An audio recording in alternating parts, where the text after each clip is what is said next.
Hey everybody, it's me Dave Joyner again, here with you to do another tutorial. I'm going to go ahead and get started on this one. Today we're using a 05 lead in my trusty mechanical pencil. And this video I want to try to do as a two-parter. Thought that'd be kind of a little more exciting for everybody. On this I figured we'd do something a little scarier than normal, so we're going to show a character that's being snuck up on by a monster. Something kind of like werewolfy, maybe. I'm not sure. I'm not totally sure, but something like that.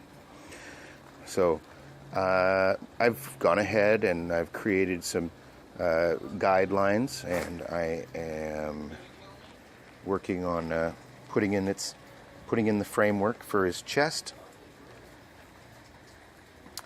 You'll see that I actually kind of build these things very loosely. The bone structure is kind of there, but I'm using tubes and squares. Well, tubes and boxes. Little boxes for the fingers, or little tubes for the fingers. It's just a sort of a marker area. Upside down tombstone for the pelvis, and I'm not even sure if that's the direction the pelvis will have him leaning in, but that's kind of the rough idea. I like to go in and put a pelvis in that way. I find that the pelvis really dictates the quite a lot in a picture. I think a lot of artists' work, it can be kind of stiff because they're afraid or they don't know where to put the pelvis. And truthfully speaking, the pelvis can move anywhere.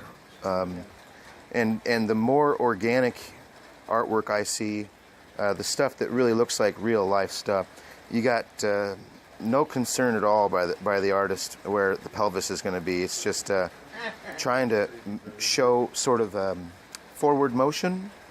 There is one main line, kind of an arcing line that you're aiming for, but just because you've got an arcing line starting from the head running through the that would be his right leg, it doesn't mean that the pelvis necessarily is going to be facing the same direction as the chest. As we know, you can kind of twist around and bend in many different ways.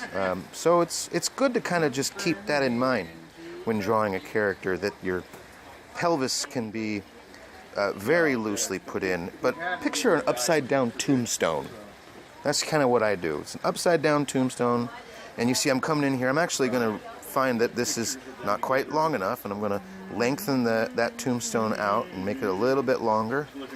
And we would normally have an eraser, but we're going to use the large eraser. I don't like to use the eraser on my electric pencil. Just a thing. And we're going to clean up our construction lines. And now we can, that's kind of pretty good, I think. That's a pretty good representation for a character. And then we can move on now and put a little monster action up in here. And I don't know exactly what I want my monster to look like. I'm just kind of free-handed in, just sort of create an idea. We obviously got some basic stuff. All monsters have the scary faces and maybe a big evil smile. But I can go in later and kind of add. And I think I'm going to have the hand, have like a hand coming out to grab our main character, our focal point. What would you think the focal point of this picture would be, by the way? Would it be this hand I'm drawing right now?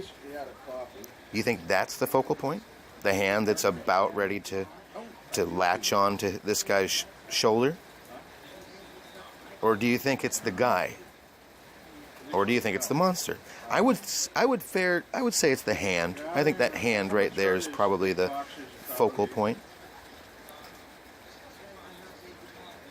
So anyway, I think I'm going to do a little bit more here, but this will be at least a two-parter. I think I'm going to go ahead and do the next video today, since I've got the time, and finish inking this one up, and then I'll go ahead and post it to YouTube and see what you guys think.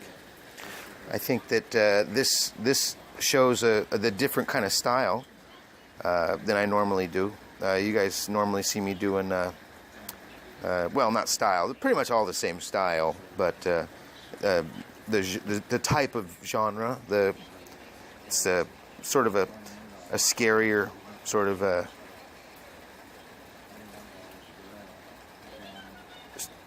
well, I don't know. I guess it's still all sort of the same stuff. But I'm really glad that you guys are enjoying watching these, and if you have any doubt on any of this stuff, just let me know, and maybe I can do another tutorial on maybe hands or monsters or pelvises. I think the pelvis and the positioning of the rib cage is really important. Anyway, we're gonna do a little finger detailing.